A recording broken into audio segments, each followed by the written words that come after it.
Global investors throw epic tantrum over Trump's tariff telenovela.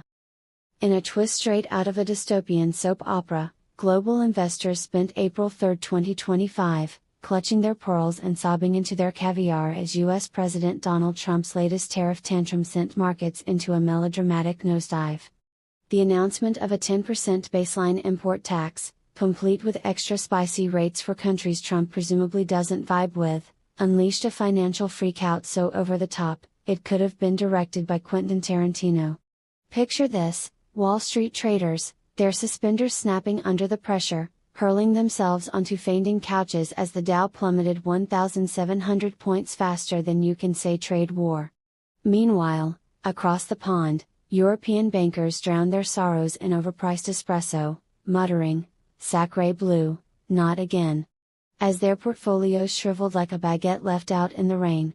In Asia, executives reportedly held emergency karaoke sessions to cope, belting out sweet Tarifolina while slashing ties with anything remotely American. The layoffs came swift and savage, corporations axed jobs like they were auditioning for a reboot of The Apprentice. "Tariffs mean we can't afford interns and our third yachts," wailed one CEO, wiping tears with a monogrammed silk handkerchief. Price hike warnings flooded inboxes, with everything from avocados to artisanal air fresheners set to cost more than a small island by week's end. Investors, in a collective panic attack, dumped Asian stocks like last season's Gucci, fleeing to the comforting arms of gold bars and Swiss francs. Analysts, ever the doomsayers, took to their crystal balls, and cable news, to prophesy a recession so dire it'd make the Great Depression look like a mild inconvenience.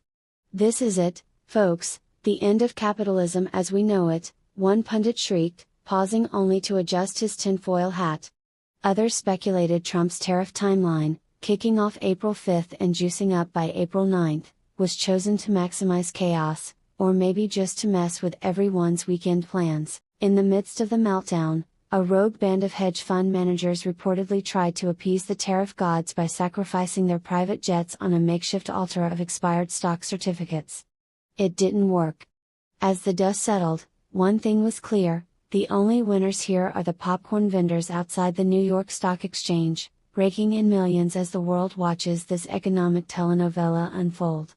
Stay tuned for next week's episode. Will it be retaliatory tariffs or a surprise cameo from Elon Musk?